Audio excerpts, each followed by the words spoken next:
എല്ലാവർക്കും നമസ്കാരം. കിഫയുടെ നോളജ് സീരീസിലെ ആദ്യത്തെ വീഡിയോയിലേക്ക് എല്ലാവർക്കും സ്വാഗതം. ഈ ആദ്യത്തെ വീഡിയോയിൽ നമ്മൾ കവർ ചെയ്യുന്ന വിഷയം ആഗോള തപനം എന്നുള്ളതാണ്. നമ്മുടെ കാലാവസ്ഥ അതിഭീകരമായ രീതിയിൽ മാറിയിരിക്കുന്നു. അതുകൊണ്ട് തന്നെ അത് കർഷകർക്കും ലോകത്തിലുള്ള മുഴുവൻ ആളുകൾക്കും വളരെ വലിയ ഭീഷണിയായിട്ട് മാറുന്നു.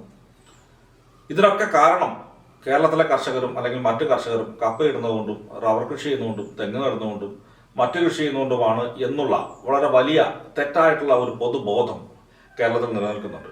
കാരണം എല്ലാത്തിനും കാരണക്കാർ കർഷകരാണെന്നാണ് പറയുന്നത്. അപ്പോൾ ഈ ഒരു സാഹചര്യത്തിൽ ഈ ആഗോള താപനത്തിൻ്റെ ശാസ്ത്രീയമായിട്ടുള്ള കാരണങ്ങൾ എന്തൊക്കെയാണ്, അതിൻ്റെ പരിഹാരം എന്തൊക്കെയാണ്, അതിൽ കർഷകരുടെ റോൾ എന്താണ്, മരങ്ങളുടെ റോൾ എന്താണ്, മറ്റുള്ളവരുടെ റോൾ എന്താണ്, ഈ വിഷയങ്ങൾ ഒന്ന് വളരെ ചുരുക്കത്തിൽ ഒന്ന് വിശദീകരിക്കാൻ ഞങ്ങൾ ആഗ്രഹിക്കുകയാണ്. ആദ്യമായിട്ട് നമ്മൾ മനസ്സിലാക്കേണ്ട ഒരു കാര്യം, ഈ ആഗോള താപനത്തിൻ്റെ അടിസ്ഥാന കാരണം അനിയന്ത്രിതമായിട്ടുള്ള കാർബൺ എമിഷനാണ്. കാർബൺ എന്ന് വെച്ചാൽ carbon dioxide, methane, nitrous oxide എന്നിങ്ങനെ 3 ഹരിതഗൃഹ വാതകങ്ങളാണ് പ്രധാനമായിട്ടും പ്രശ്നകാരികളായിട്ട് പറയുന്നത്. അതിൽ ഏറ്റവും പ്രധാനപ്പെട്ട കാർബൺ ഡയോക്സൈഡ് ആണ്. ഏകദേശം 70-75% കാർബൺ ഡയോക്സൈഡ് വരും. അതിനുശേഷം മീഥെയിൻ വരും, ഏകദേശം 17%. പിന്നെ നൈട്രസ് ഓക്സൈഡ് 6%. പിന്നെ മറ്റ് ഫ്ലൂറോ കാർബൺ അടക്കമുള്ള മറ്റ് വാതകങ്ങൾ വരുന്നുണ്ട്. അപ്പോൾ എന്താണ് ഈ വാതകങ്ങൾ കൊണ്ടുള്ള പ്രശ്നം? ഇത് മനസ്സിലാക്കാനായിട്ട് നമുക്ക് ഈ സൂര്യപ്രകാശവുമായി ബന്ധപ്പെട്ട ചില അടിസ്ഥാനപരമായിട്ടുള്ള ഫിസിക്സിന്റെ തത്വങ്ങൾ മനസ്സിലാക്കണം. ഒരുപക്ഷെ നമ്മളെല്ലാം സ്കൂളിൽ പഠിച്ചിട്ടുണ്ട്, ഈ ഭൂമിയിലുള്ള എല്ലാ ഊർജത്തിൻ്റെയും സ്രോതസ് സൂര്യപ്രകാശമാണ്. എല്ലാ ഊർജത്തിൻ്റെയും സ്രോതസ് സൂര്യപ്രകാശമാണ്. സൂര്യപ്രകാശത്തിൽ നിന്നാണ് നമുക്ക് കിട്ടുന്ന മറ്റെല്ലാ കാര്യങ്ങളും. മറ്റൊരു അടിസ്ഥാനപരമായിട്ടുള്ള ഒരു സയൻസ് തത്വമാണ്, ഈ ലോകത്തിൽ പുതുതായിട്ട് നമുക്കൊന്നും സൃഷ്ടിക്കാൻ സാധ്യമല്ല, ഉള്ളതിൻ്റെ രൂപം മാറ്റം മാത്രമേ പറ്റൂ. അപ്പോൾ ഇനി നമുക്ക് സൂര്യപ്രകാശത്തിലേക്ക് തിരിച്ചു വരാം. ഈ സൂര്യപ്രകാശം റേഡിയേഷൻ ആയിട്ടാണ് വരുന്നത്. അത് നമ്മൾ ഇങ്ങോട്ട് വരുന്ന സൂര്യപ്രകാശത്തിന് നമ്മുടെ ഷോർട്ട് വേവ് റേഡിയേഷൻ എന്നും, ഈ ഭൂമിയിൽ വരുന്ന സൂര്യപ്രകാശത്തിൻ്റെ ഒരു 1/3 ഭാഗം ഭൂമിയിൽ തട്ടി റിഫ്ലക്ട് ചെയ്ത് തിരിച്ച് മുകളിലേക്ക് പോവുകയും ചെയ്യുന്നുണ്ട്. ഇങ്ങനെ തിരിച്ചു പോകുന്നതിന് ലോങ് വേവ് റേഡിയേഷൻ എന്നാണ് പറയുന്നത്. അപ്പോൾ ഇതിൻ്റെ അകത്തുള്ള ഒരു പ്രശ്നം എന്താണെന്ന് വെച്ചാൽ, ഈ ഇങ്ങോട്ട് വരുന്ന ഷോർട്ട് വേവ് സൂര്യപ്രകാശത്തിന് അതിന് ഫ്രീക്വൻസി കൂടുതലാണ്, അതിൻ്റെ പെനട്രേറ്റിംഗ് കപ്പാസിറ്റി കൂടുതലാണ്. അപ്പോൾ ഈ കാർബൺ എന്ന് പറയുന്ന നമ്മൾ നേരത്തെ പറഞ്ഞ ഹരിതഗൃഹ വാതകങ്ങൾ, കാർബൺ, മീഥെയിൻ, നൈട്രസ് ഓക്സൈഡ് അടക്കമുള്ള ഹരിതഗൃഹ വാതകങ്ങൾക്ക് ഈ സൂര്യപ്രകാശത്തെ ബ്ലോക്ക് ചെയ്യാനുള്ള കപ്പാസിറ്റി ഉണ്ട്. അപ്പോൾ ഇങ്ങോട്ട് വരുന്ന സൂര്യപ്രകാശത്തിന് ഈ പറയുന്ന ഹരിതഗൃഹ വാതകങ്ങൾ, അന്തരീക്ഷത്തിലുള്ള ഹരിതഗൃഹ വാതകങ്ങളുടെ ആ ഒരു പാളിയെ ക്രോസ് ചെയ്ത് അല്ലെങ്കിൽ പെനട്രേറ്റ് ചെയ്ത് താഴേക്ക് വരാൻ പറ്റും. എന്നാൽ ഈ ഭൂമിയിൽ തട്ടി റിഫ്ലക്ട് ചെയ്ത് തിരിച്ചു പോകുന്ന സൂര്യപ്രകാശത്തിന് അതിൻ്റെ ഫ്രീക്വൻസി കുറവായതുകൊണ്ട്, ലോങ് വേവ് റേഡിയേഷൻ ആയതുകൊണ്ട് ഈ കാർബൺ പാളിയെ പെനട്രേറ്റ് ചെയ്ത് അന്തരീക്ഷത്തിൽ നിന്ന് വെളിയിലേക്ക് പോകാൻ സാധിക്കില്ല. അപ്പോൾ അന്തരീക്ഷത്തിൽ ഈ പറയുന്ന സൂര്യപ്രകാശം ബ്ലോക്ക് ചെയ്ത് നിൽക്കും. അതാണ് നമുക്ക് ചൂടായിട്ട് അനുഭവപ്പെടുന്നത്. കുറച്ചും കൂടെ സിമ്പിളായിട്ട് പറയുകയാണെങ്കിൽ, നമുക്കൊരു കാറിൻ്റെ ഒരു ഉദാഹരണം എടുക്കുക. ഇപ്പോൾ എല്ലാവരും കാർ ഉപയോഗിക്കുന്ന ആളുകളാണ്. ഇപ്പോൾ കാറ് നമ്മൾ വേനൽക്കാലത്ത് AC ഇടാതെ കാറിനകത്ത് കയറിയിരുന്നാൽ നമുക്ക് ചൂടെടുക്കും. എന്താണ് ഈ പ്രതിഭാസം?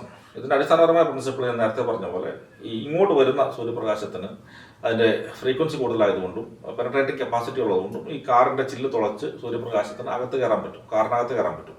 എന്നാൽ കാറിനുള്ളിൽ നിന്ന് തട്ടി റിഫ്ലക്ട് ചെയ്ത് തിരിച്ചു പോകുന്ന സൂര്യപ്രകാശത്തിന് അതിൻ്റെ ലോങ് വേവ് ഫ്രീക്വൻസി ആയതുകൊണ്ടും പെനട്രേറ്റിംഗ് കപ്പാസിറ്റി കുറവായതുകൊണ്ടും ചില്ല് തുളച്ച് പുറത്തേക്ക് പോകാൻ പറ്റില്ല. അപ്പോൾ ആ പ്രകാശം കാറിനകത്ത് ബ്ലോക്ക് ചെയ്ത് നിൽക്കും. ആ സൂര്യപ്രകാശമാണ് നമുക്ക് താപോർജ്ജമായിട്ട് രൂപാന്തരപ്പെട്ട് നമുക്ക് ചൂട് എന്ന് പറയുന്ന പ്രതിഭാസം ആയിട്ട് അനുഭവപ്പെടുന്നത്. ഇതേ സംഗതി ലോകം മൊത്തം നടക്കുന്ന ഒരു പ്രക്രിയ. ഞാൻ നേരത്തെ പറഞ്ഞ പോലെ അന്തരീക്ഷത്തിലെ കാർബൺ ഈ റിഫ്ലക്ട് ചെയ്ത് പോകുന്ന സൂര്യപ്രകാശത്തെ ബ്ലോക്ക് ചെയ്യുന്നു. നേരത്തെ കാറിൽ സംഭവിച്ച ആ ഒരു ചൂട് ലോകം മുഴുവൻ സംഭവിക്കുന്നു. ഇതാണ് നമ്മുടെ ആഗോള തപനം എന്ന പ്രതിഭാസത്തിൻ്റെ അടിസ്ഥാനപരമായ ഏറ്റവും ലളിതമായിട്ടുള്ള സയന്റിഫിക് ആയിട്ടുള്ള വിശദീകരണം. അപ്പോൾ ചോദ്യം ഇതാണ്, ഇതിൽ മരത്തിന് എന്താണ് റോള്? ഇതിൽ കർഷകൻ എന്താണ് റോള്? ഇതിന് കൃഷിയുമായിട്ട് എന്തെങ്കിലും ബന്ധമുണ്ടോ? ഈ ചോദ്യങ്ങൾ ചോദിക്കുമ്പോൾ നമുക്ക് മനസ്സിലാക്കേണ്ട ഒരു കാര്യം, ഈ മരം എന്ന് പറയുന്ന സംഗതി, മരം കാർബൺ ഡയോക്സൈഡിനെ അബ്സോർബ് ചെയ്യുന്നുണ്ട്, ഒരു സംശയം വേണ്ട.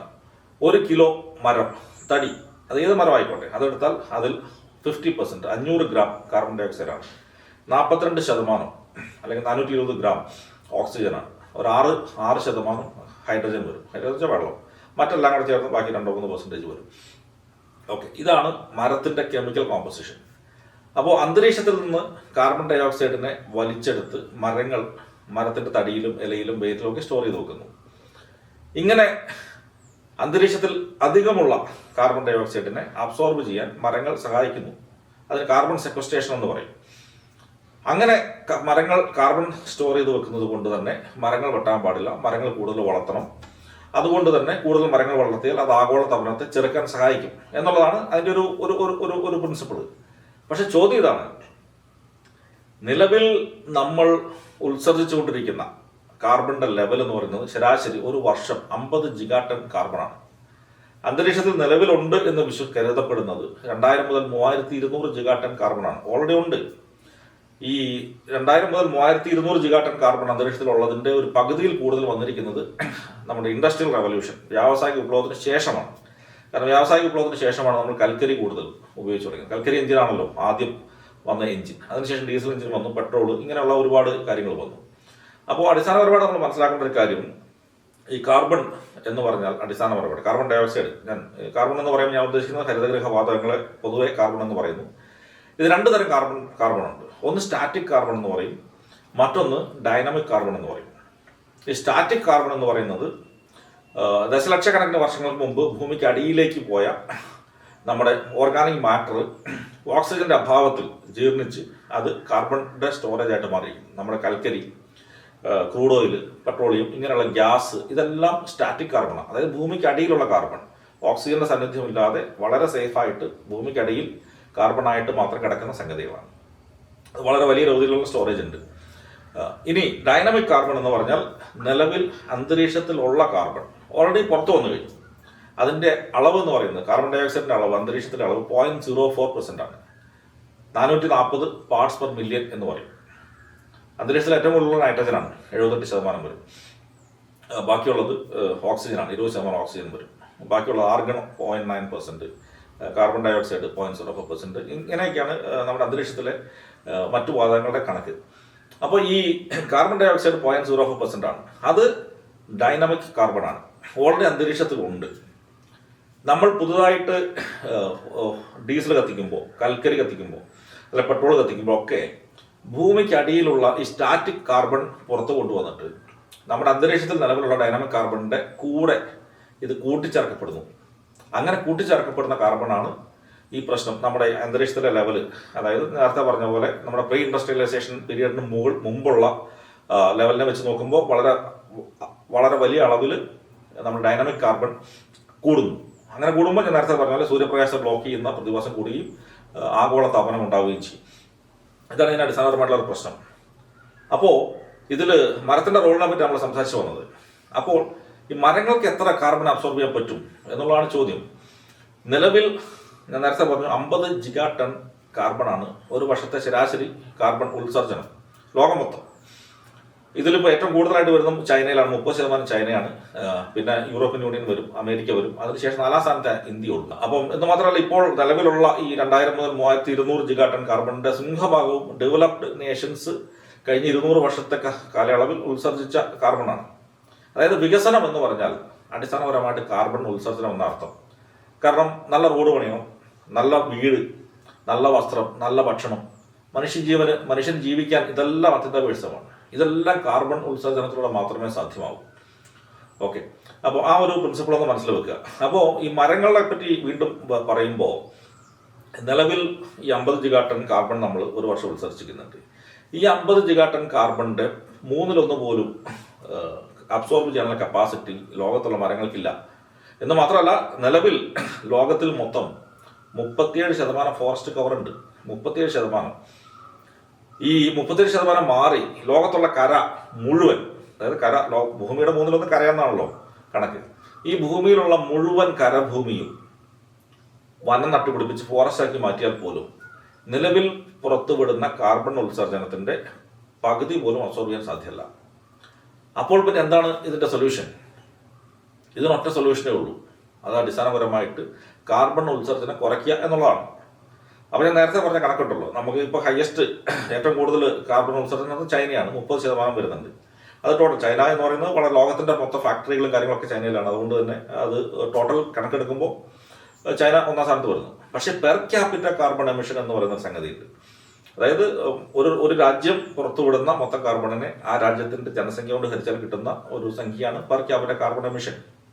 അതിൽ America, European union, Australia, Canada തുടങ്ങിയ രാജ്യങ്ങളൊക്കെയാണ് ഒന്നാം സ്ഥാനത്ത്. ഏകദേശം 14 ടണ്ണാണ് ഈ പറഞ്ഞ വികസിത രാജ്യങ്ങളുടെ, അമേരിക്ക അടക്കമുള്ള വികസിത രാജ്യങ്ങളുടെ per capita carbon emission 14 ton ഒരു വർഷം. ഇന്ത്യയുടേത് 2.8 ടണ്ണാണ്. കേരളത്തിൻ്റെത് 0.33 ടണ്ണാണ്. ഇപ്പോൾ ലേറ്റസ്റ്റ് 2024 പുറത്തു വന്ന കണക്ക് പ്രകാരം കേരളത്തിന്റെ per capita carbon emission 0.33 tonne മാത്രമാണ്. ഓൾ ഇന്ത്യ ശരാശരി 2.88. ഇന്ത്യയുടെ ഓൾമോസ്റ്റ് 1/10 മാത്രമേ കേരളത്തിന്റെ കാർബൺ എമിഷൻ ഉള്ളൂ.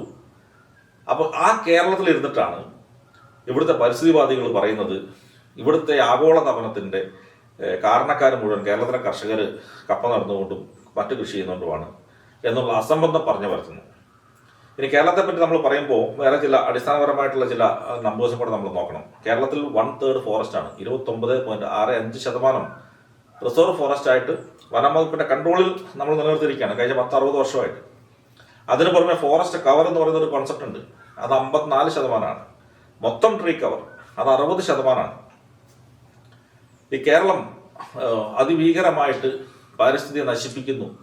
മലയാളികളൊക്കെ വളരെ വലിയ പാരിസ്ഥിതിക കുറ്റബോധത്തിൽ ജീവിക്കേണ്ടവരാണ് എന്നുള്ളതാണ് നമ്മുടെ മലയാളത്തിലെ കവികളും കുറെ പരിസ്ഥിതിവാദികൾ പടച്ചുവിട്ടിരിക്കുന്ന ഒരു കപട പരിസ്ഥിതി ബോധം നമ്മളെ പഠിപ്പിക്കുന്നത്. വലിയ പ്രശ്നത്തിലാണ്. ഇനി വരുന്ന തലമുറയ്ക്ക് ഇവിടെ വാസം സാധ്യമോ? ONV കുറുപ്പ് ഭൂമിക്ക് ഒരു ചരമഗീത എഴുതിയിട്ട് കുറെ വർഷമായി. ONV കുറുപ്പ് മരിച്ചുപോയി, എന്നിട്ട് ഭൂമി മരിച്ചിട്ടില്ല. പക്ഷെ അതിനെ വിശ്വസിക്കുന്ന അതെന്തോ വളരെ വലിയ കാര്യമാണ് എന്ന് പറയുന്ന കാൽപ്പനികതയിൽ അഭിരമിക്കുന്ന ഒരു തലമുറ ഇവിടെയുണ്ട്. അവരോടൊക്കെ ഒറ്റ കാര്യം എനിക്ക് പറയാനുള്ളൂ. നിങ്ങൾ കേരളം പോലെ കേരളത്തിന്റെ ബേസിക് സ്റ്റാറ്റിസ്റ്റിക്സ് എടുക്കുക. 38,863 സ്ക്വയർ കിലോമീറ്റർ സ്ഥലം, ഏക്കർ കണക്കിന് പറഞ്ഞാൽ 96 ലക്ഷം ഏക്കർ വരും. അതിൽ 3.5 കോടി ജനങ്ങൾ താമസിക്കുന്നു. പോപ്പുലേഷൻ ഡെൻസിറ്റി 860 2011 കണക്ക്. ഇപ്പോൾ അത് 2024 സെൻസസ് വന്നിട്ടില്ല. അതിൽ ഡെഫിനറ്റ്ലി ഇത് കൂടും. ഈ 3.5 കോടി ആളുകൾ ജീവിക്കുന്നത് 38,863 സ്ക്വയർ കിലോമീറ്ററിന്റെ 2/3 സ്ഥലത്താണ്. കാരണം 1/3 ഫോറസ്റ്റ് ആയിട്ട് മാറ്റിയിരിക്കുക. അവിടെ മനുഷ്യന് ജീവിക്കാൻ സാധ്യമല്ല. അതിൽ തന്നെ 41 നദികൾ, 25ഓളം വന്യജീവി സങ്കേതങ്ങൾ, 6 നാഷണൽ പാർക്കുകൾ, നിരവധിയായ ഡാമുകൾ, കാര്യങ്ങളൊക്കെ വരുന്നു.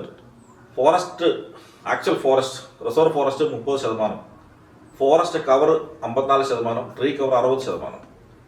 ഇവിടെ കേരളം മലയാളി പാരിസ്ഥിതിക കുറ്റബോധത്തിൽ ജീവിക്കേണ്ടവരാണ് എന്ന് പറയുന്ന, നമ്മൾ മലയാളികൾ പരിസ്ഥിതി നശിപ്പിച്ചു എന്ന് പറയുന്ന എല്ലാ പരിസ്ഥിതിവാദികളും എനിക്കൊരൊറ്റ ചോദ്യം ചോദിക്കാനുള്ളൂ.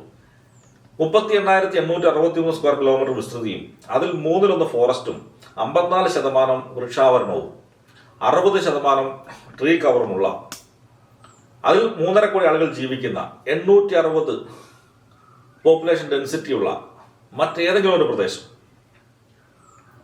ഇന്ത്യയിലോ മറ്റേതെങ്കിലും രാജ്യത്ത് നിങ്ങൾക്ക് കാണിച്ചു തരാൻ പറ്റുമോ? അങ്ങനെ ഒരു പ്രദേശം ഇല്ല എന്നുള്ളതാണ് ഇതിനകത്തുള്ള ഏറ്റവും വലിയ പ്രത്യേകത, ഏറ്റവും വലിയ രസം. അതായത് ഇന്ത്യ മലയാളികൾ എന്ന് പറയുന്ന വിഭാഗം കേരളത്തിൽ നമ്മൾ അങ്ങേയറ്റം ലോകത്തിന്റെ ഏത് അളവുകോല് കൊണ്ട് അളന്നാലും അങ്ങേയറ്റം പരിസ്ഥിതി സൗഹാർദ്ദപരമായിട്ട് ജീവിക്കുന്ന ആളുകളാണ് മലയാളികൾ. ആ മലയാളികൾക്ക് യാതൊരു പാരിസ്ഥിതിക കുറ്റബോധത്തിന്റെ ആവശ്യമില്ല. നമ്മൾ സംരക്ഷിക്കുന്ന അത്രയും പ്രകൃതി ഇവിടെ മറ്റൊരു രാജ്യവും സംരക്ഷിക്കുന്നില്ല. അപ്പോൾ ഈ ഒരു പോയിന്റ് നിങ്ങൾ കൃത്യമായിട്ട് നോട്ട് ചെയ്യണം.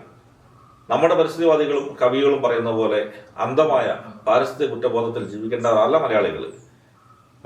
കേരളത്തിലെ കർഷകർ കൃഷി ചെയ്യുന്നത് കൊണ്ടല്ല ഇവിടുത്തെ കാലാവസ്ഥ വ്യതിയാനം ഉണ്ടാകുന്നത്.